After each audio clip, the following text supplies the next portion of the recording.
আসসালামু আলাইকুম রহমতুল্লাহ বারাকাতুহু। সম্মানিত বন্ধুগণ, আজকে আমার আলোচ্য বিষয় হচ্ছে বাংলার অভিভাবক ও জনগণ। আমি দুঃখের সাথে বলতে হচ্ছে যে বাংলাদেশের যারা রাজনীতি করছেন, যারা রাজনৈতিক দলের অভিভাবক হচ্ছেন,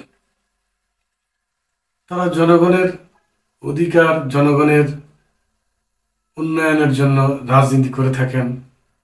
কেউ না কেউ ক্ষমতা আসেন দলের সাথে মিশ্রিত হয়ে, কিন্তু এই দেশের মানুষের, জনগণের সাথে যারা এসেছে যুগে যুগে, শুধু প্রতারণাই করেছে। যাকেই যুদ্ধ সংগ্রাম করে দেশ স্বাধীন করে সাধারণ মানুষগুলা জীবন দিয়ে তারা কোনো না কোনো দলকে, কোনো কোনো ব্যক্তিকে ক্ষমতার মসনদে বসায়, কিন্তু এদেশের মানুষগুলাকে তারা ঠকায়, এমনভাবে ঠকায় শুধু বুকে ব্যথা, চোখে জল, এটুকুই, আর কিছু বলার কথা থাকে না।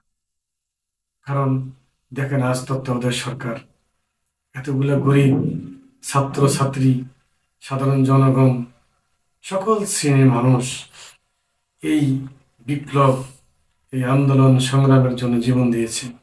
কিন্তু আজকে দেখেন, যারা অভিভাবক হয়ে বসে আছে তারা বিমাতা আচরণ, অর্থাৎ এক শত্রুকে সরিয়ে আরেকটা শত্রুকে বসিয়েছে। তাদের আচার আচরণ কার্যকলাপ, যে আশায় বিপ্লব হয়েছে, এটা হয়নি। তো এই জন্য আমি বলবো, জনগণ হিসেবে বলবো যে আসলে এদেশের মানুষের ভাগ্য অত্যন্ত নির্মম, যে যারাই অভিভাবক হয়ে আসে তারাই দেশের মানুষের সাথে প্রতারণা করে। সেই দুঃখের কথাটাই আমি আজকে বললাম, ব্যাখ্যা করলাম না, ব্যাখ্যাটা অন্য সময় করবো।